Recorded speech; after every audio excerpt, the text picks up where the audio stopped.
So in this presentation, I'd like to introduce a recent work on adaptive discount allocation problem in social networks.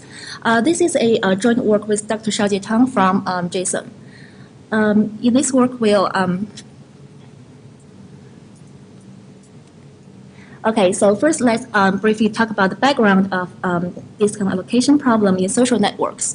And then we'll introduce network model and the influence diffusion model that in our work. And then we move on to the problem formulation of discount allocation problem and both adaptive setting and non-adaptive setting.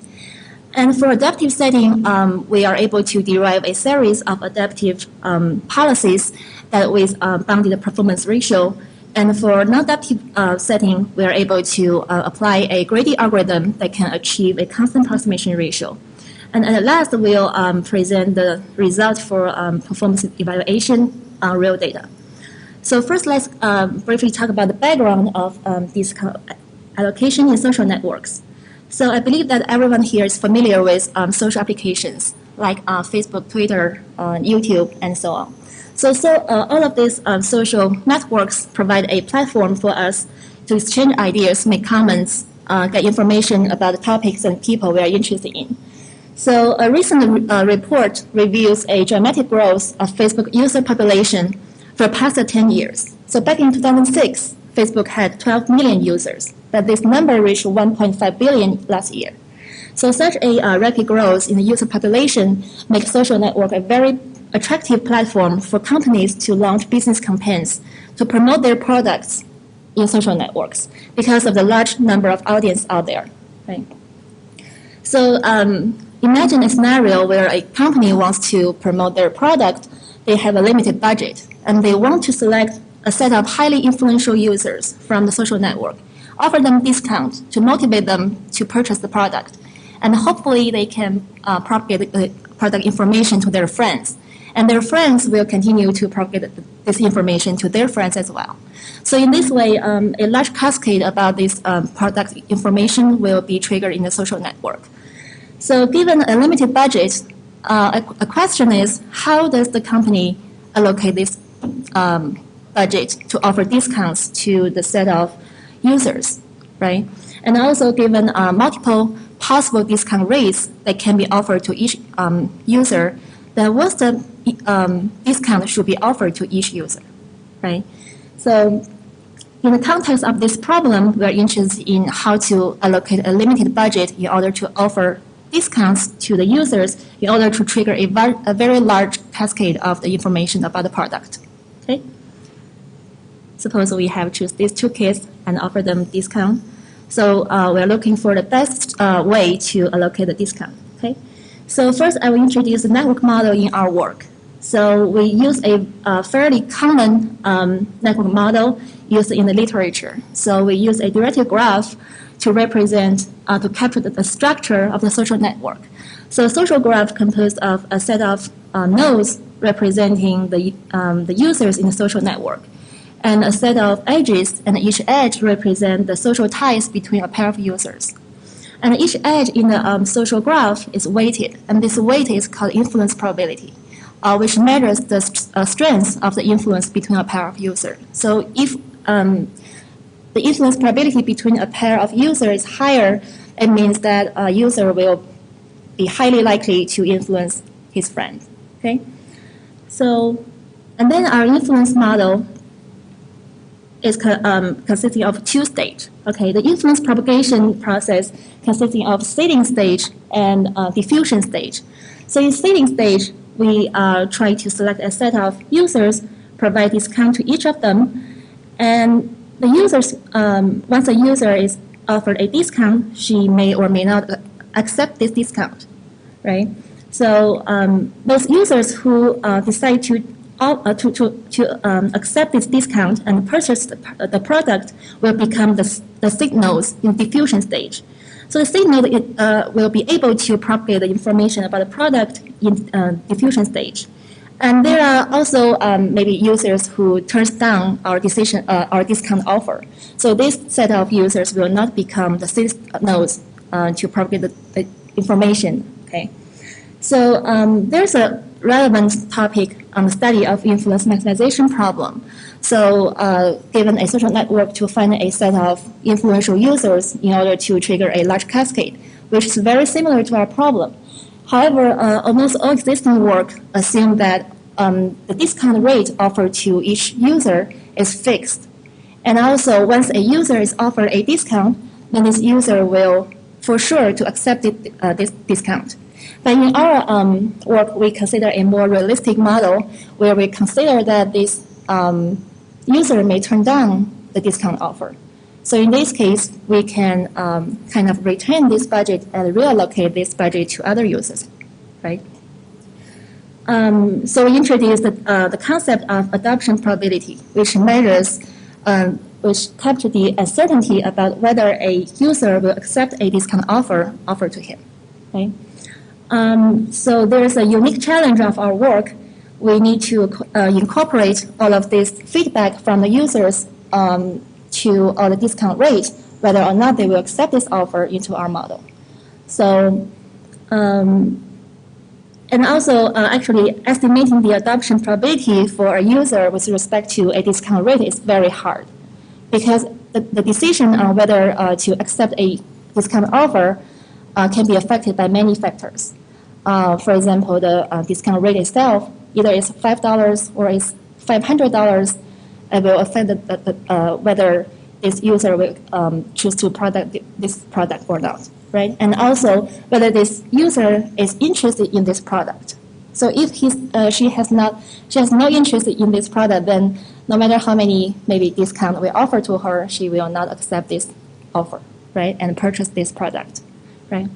So although estimating this adoption probability has been extensively studied in the field of marketing. So in our work, we just assume that this information is pretty known to us. Okay.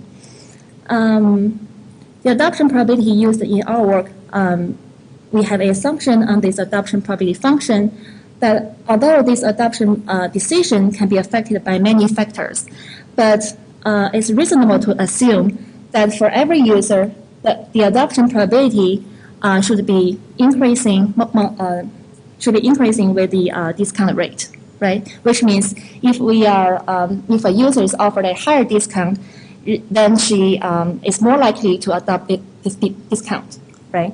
So, and we only make this single assumption on this probability function, and we don't make any other additional assumptions on the function. So this is quite different from existing works. And we claim that any reasonable adoption probability function should satisfy two conditions.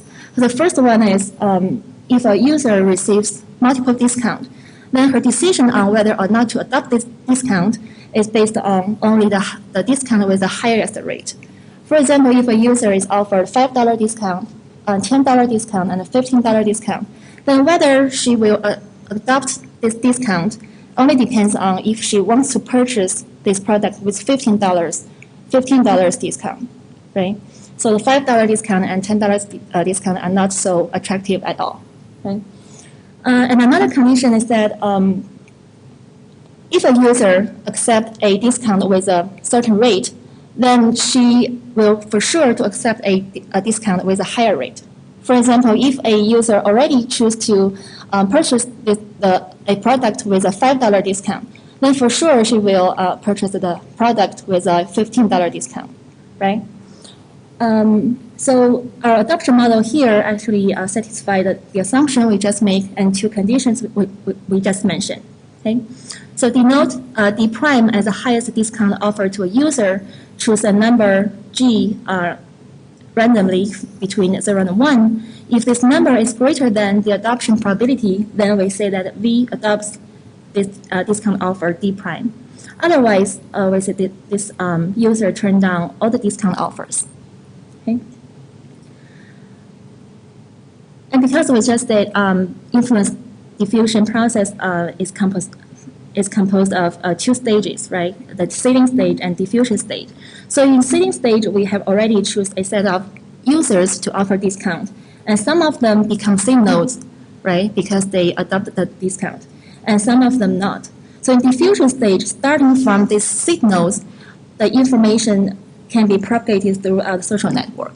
Right? So there are many ways to capture the diffusion dynamics in social network. And in this work, we adopt a very commonly used model, which is called independent cascade model. So under this model, time is slotted. So the process is like goes through time slot 1, 2, 3, and so on. Okay. At the very beginning of the process, only signals are influenced. And if a user is influenced in a time slot, then she will have one chance to influence each of her uninfluenced neighbor in the next time slot. Okay. So, and this process iterates until there's no new node that can be influenced. So let's look at this example here. Suppose we have this green node as our single seed node. So she has already accepted our discount offer and become a seed node. So she has a chance to influence her neighbors in the diffusion stage. Right? So the independent influence between the green node and each of her uninfluenced neighbor can be captured by flipping a coin with the probability, with the bias of the influence probability on the edge. So in this case, the green node has 3 uninfluenced outgoing neighbors, right? So it will has a chance to influence each of them. So for each of these outgoing uninfluenced neighbor, will independently flip a coin on the edge. And the result of this coin flip will show us whether or not the neighbor has been influenced by the green node. So in this example, we have 2 new green nodes have been influenced by the green node, the first green node. And then these 2 nodes become the new seed node in the next time slot. Okay? And then each of them will have one chance to influence their uninfluenced neighbor. So in this case, we have 3 more nodes to potentially be influenced. And the coin flip shows that a node on the bottom has been influenced by the green node. So then it becomes the new seed node in the next time slot. Okay?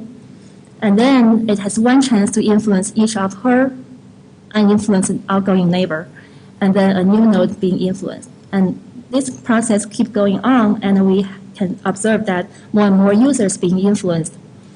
And this process ends until, runs until there's no new node being influenced. Okay? So at this point, we get a realization of the social network. So we end up with 6 nodes being influenced. So note that this is only a realization of the social graph, because we're dealing with probabilistic graph, right? So we're interested in the size of the expected size of the cascade at the end of the process. So this is only one realization. So in reality, we need to simulate this dynamic diffusion process multiple times in order to get an estimation about the size of the cascade at the end of the process, right? But actually, computing the cascade size for a very large graph is very hard, which has been proved to be number P hard. So in experiment, we need to run many times of simulations in order to get an estimation. Okay, so now we're ready to introduce the problem definition about this kind of allocation problem and a non-adaptive setting. So we have seen that actually we are looking for the user discount pairs to probe in order to get an idea about the influence cascade size at the end of the process, right? So a user discount pair actually represent, we offer a user U a discount rate D, right? So actually our solution is actually a set of UD pairs, which means we select a set of users to offer discount, and for each user we offer we offer some discount. And given and our goal is to maximize a expected cascade size at the end of the process, right? So in order to calculate the cascade, we need to first get the probability of a set of users become the C set. And this probability can be computed as taking the product of adoption probability of a set of users who accept the discount offer and times the product of non-adoption probability of the user who turns down the offers. And then using this probability, we time this probability with the expected cascade under this subset, and then we take the sum over all possible combinations of subset of the ground set. And then we get our expected cascade function. So our goal is to maximize this function subject to a budget constraint. Okay. So to solve this problem, the basic idea is to use two very nice properties of this function. So first one is that this function is modular. So given an arbitrary function, we say this which is a function map subset of a ground set to non-negative numbers, we actually say this function is modular if for every subset x and y, with x is a subset of y, and every element from the ground set other than the set y, then the marginal gain by adding this element x to a set x is no less than the gain, the marginal gain for adding the same element to a superset of x. Okay, so basically the similarity is saying that this function satisfies a diminishing return property. Okay, and also we say that our function is monotone, so it has a higher function value on a superset, or I say it has a lower value on a set than the function value on the superset of this set. Okay, so because our function has these two very nice properties, we can apply a greedy algorithm to obtain a constant approximation ratio, and this ratio is 1 minus 1 over e. Okay, so before we introduce the problem under adaptive setting, we first look at an example to show the difference of the influence diffusion process between non-adaptive setting and adaptive setting. Okay, so given the social network, in non-adaptive setting, remember that we have to commit our budget all at once. For example, we have $2 as our budget. So at the very beginning of the process, we have to commit all of these $2 and offer discount to the users. Suppose we commit $1 to the boy and $1 to the girl, and then suppose the boy accepts this offer and the girl turns down this offer, and then the boy becomes the only seed node who can propagate the information about the products to his friends. Okay, so in this case, actually, we waste $1 discount because this girl has turned down the offer, and we don't relocate this discount to other users, right? So at the end of the process, we have 5 users being influenced. Different from non-adaptive setting, in adaptive setting, we don't have to commit the budget all at once. So for example, we offer the boy for $1, and we are able to make an observation that this boy accepts this offer. Then we further, we continue to make observation about diffusion process, and we can see that 5 kids have been influenced. So then we can make our next decision to see which user we want to offer our discount. So of course, we want to offer our discount remaining budget to a user who has not been influenced. So suppose in this case, we want to try the girl at the left bottom, and we offer her the discount, but unfortunately, she turns down this offer. So in this case, our remaining budget of $1 keeps unchanged. So we are able to allocate this discount to another user. So for example, we have offered this discount to the girl with orange hair, and this girl accepts this discount. So at this point, our budget reduced to 0. Okay, so we cannot offer any more discount to any other users. And at the end of the process, the girl influences 2 more kids. So at the end of this adaptive setting, we have 8 kids being influenced at the end of the process.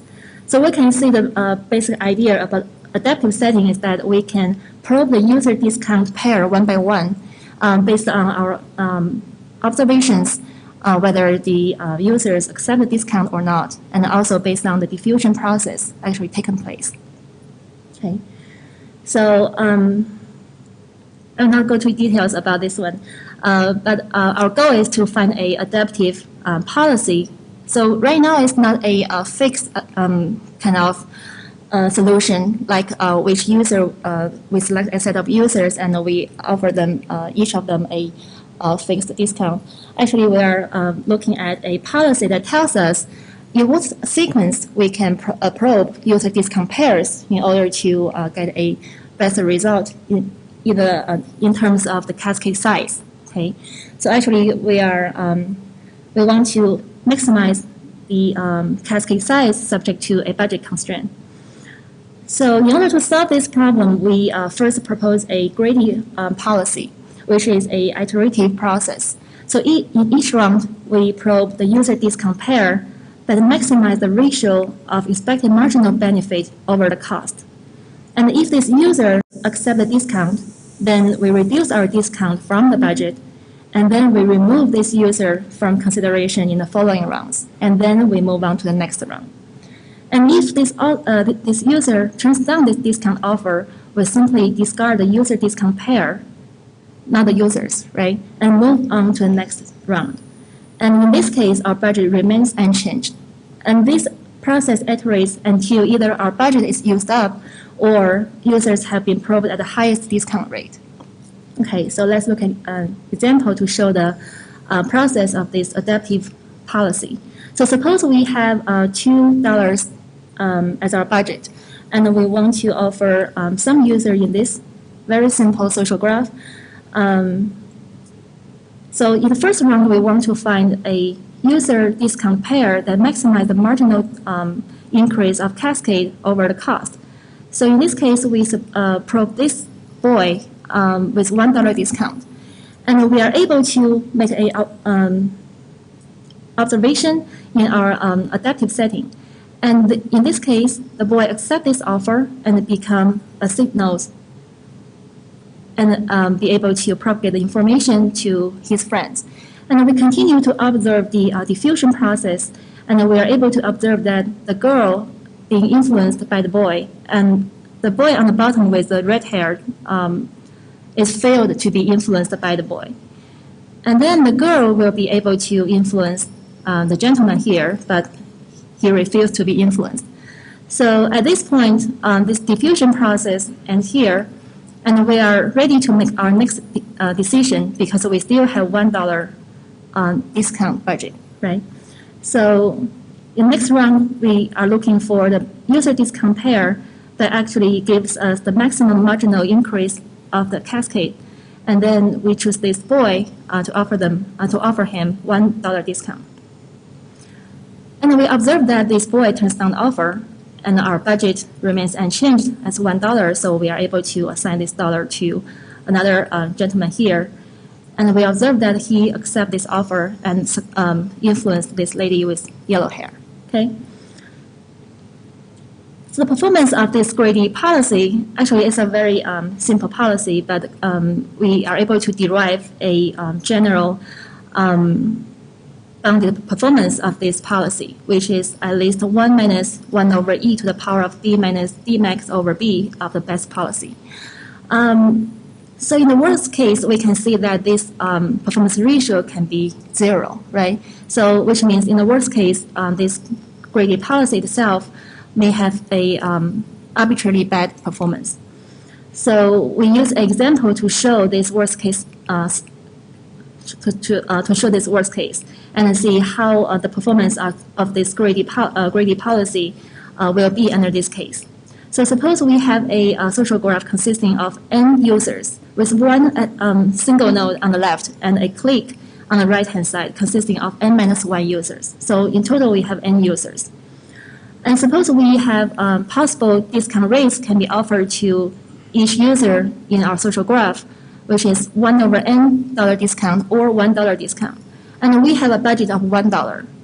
And suppose that every node on the clique can influence all the other n minus 2 nodes on the clique, which means if we offer a discount to a node on the clique and the node actually purchase the product, then he will be able to influence all the other n minus 2 users on the clique. And also we assume that we're given this adoption probability, which means if we offer 1 over n dollar discount to the isolated user on the left, then he will for sure to accept this offer. And also, if we offer any node on the click with 1/n discount, then they will turn down the offer.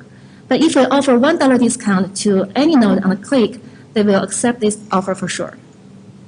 Okay, so now we're ready to run our greedy algorithm on this one. So first, let's look at if we offer $1/n discount to the isolated user on the left. So what's the benefit to cost ratio of this policy? So if we offer $1/n discount to this user on the left, then he will purchase the product for sure because the adoption probability for $1/n discount is 1. So he will take this offer and then purchase the product, and the benefit to cost ratio is n. Yes. Okay, I'll finish in 5 minutes. Okay. Okay, so in this case, the benefit to cost ratio is n because the influence size is 1 because only one node can be influenced. And the cost is 1/n, so the benefit to cost ratio is n. Let's look at what if we offer $1 discount to any node on the click. In this case, this node will accept this offer and influence all the other n-2 users on the click. And in this case, we can get the benefit as n-1 users being influenced at the end of the process. And we actually take the cost of $1. So the benefit to cost ratio is n-1. So compared with the first benefit to cost ratio, we can see that the first one is greater than the second one, comparing only the benefit to cost ratio, right? The first is n and the second is n-1. So following the greedy policy, we'll choose the first, we'll choose to offer the left user with 1/n discount, right? But at the end of, but we end up with an influence size of 1. So if we, actually we can say the best choice here is to offer any node on the click with $1 discount because it will give us an influence size of n-1, right? So in this case, we can see as n approaches to infinity, actually the performance ratio of the solution of the greedy policy to the optimal solution is approached 0, okay? So because of this, we further improve our result and propose an enhanced algorithm. Here, it computes 2 candidate solutions. The second one is just the greedy policy that we just mentioned. And the first one is another iterative process that in each round find a user with the largest marginal increase of cascade and try discount from low to high until the user accepts 1 discount. If this is the case, we add this pair to our solution set and then go to next round. So if it does not accept any discount, then we remove the user and go to next round. So our enhanced algorithm randomly pick 1 solution from these 2 solutions with equal probability. And we are able to prove that this enhanced algorithm obtains at least a constant approximation ratio, which is half of 1 minus 1 over e. Okay. So at last, we'll briefly present the result of performance evaluation here. We evaluate our algorithm in terms of influence spread size over different values of the budget. And then we can see that at the budget going up, we actually end up with a higher size of influence spread. So this is very intuitive because with higher budget, we are able to offer more users with higher discounts. So in this case, we will end up with a higher influence spread. And also, we compare our algorithm with the baseline algorithm, which is a naive greedy algorithm, and our algorithm outperforms the greedy algorithm and other baseline algorithms in all cases. Okay, so to conclude this presentation, for non-adaptive setting, we apply a simple greedy policy with a constant approximation ratio, and for adaptive setting, we are able to derive a series of adaptive policy with bounded approximation ratio in terms of expected gain. And our extensive experiments verify the performance of proposed algorithm. And future research includes investigate the robustness of the discount allocation problem. So what if the adoption probability and the propagation probability cannot be estimated accurately? So how our proposed policies perform under this uncertainty? Okay. All right. Thank you very much for your attention.